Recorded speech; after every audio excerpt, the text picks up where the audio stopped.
Hi everybody, it's SC Closer again. My friends call me Vic. This is another episode of Vic's Sea Stories and Tall Tales. This should be episode 6.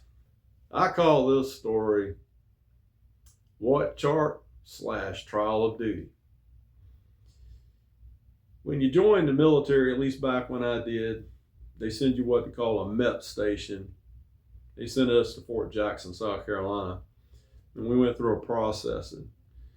And they checked a bunch of different things, one of which was our eyes. And I didn't have the best vision in the world, but I was considered good enough that I could go in the military.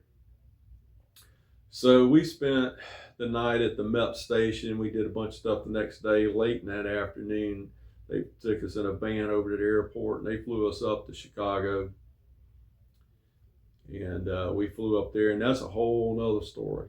I think I'll save that for another story, but it's just like on television. Anyhow, so we're already there. We've been up there a day or so at Great Lakes, which is where the Navy boot camp is, North Chicago. And we were going through a medical processing. And we were just going from station to station. We had to go through, and they were giving us shots with those little air gun things in each arm. And they were doing this, and they were doing that. So they sent me around to the eye doctor. And there was an officer over there. And I went around, I was waiting in line. You were around the corner. They didn't want you to see what was going on. So in case you can't read the chart and you weren't memorizing it or something, I guess, I don't know. So I come around the corner, there's an officer there. He's like, all right, recruit, he says, take off your glasses and read the smallest line on that chart on the wall you can read. So I took off my glasses, and I'm looking. And I said, what chart? And he looked at me, and he's like, all right, smart ass. He's like, just read the chart on the wall. You're not a comedian. And I said, sir, I don't see a chart. And he looked at me, and I'm just standing there. And he said, let me see your glasses. So I handed him my glasses. He's like, damn, these are thick. He said, you're about blind. He's like, look, the chart's over there. It's not behind me, it's over there. And I looked, and I was like, I can kind of see that top E. He's like, oh boy, put your glasses back on. Now tell me what you can read. So I started reading it. They sent me to another station. And they started checking my eyes a little bit better. And then they sent me over to talk to another officer in another little area, another station. And I went up there. And this is what he told me. He said, son, he said, I don't know how you slipped through MEPS. He says, but your right eye, I think he said it was, is under 2200, or it's worse than 2200. He says, so you don't qualify to be in the military. He says, your other one's borderline. It's right at 2200. He said, but this one's worse. Or maybe it was 23. I don't remember. It was bad. He said, so you don't qualify.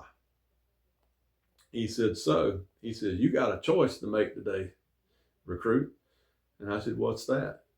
He says, by all rights, I should just send you home. He says, you don't qualify. You should have never got through MEPS. He says, we could start processing you out and send you home. And I looked at him, and I was hurt. I said, sir, don't send me home. I said, I've been waiting to do this for a long time. I said, don't send me home. He says, I'm glad to hear that you don't really want to go home. I said, no, sir, I don't want to go home. I want to stay. And he said, well, we can give you a trial of duty. And I said, what's that? He said, you're correctable to 20/20. He said, so as long as your eyesight does not keep you from being able to perform your duties, you can stay in the U.S. military. He said, but if there's ever a time that you cannot do your duties in the United States Navy, due to your eyesight, you'll be processed out for the good of the Navy. He says, is that a deal you want to make? And I said, yes, sir, I'll make that deal. Well, I did my 4 years active duty and I did 9 years in the reserves. I could have stayed right on. My trial of duty worked. I never really had a problem with my eyes. I never was anything. It never kept me from being able to do anything I needed to do. The next story, I'll tell you about how my eyesight affected me once.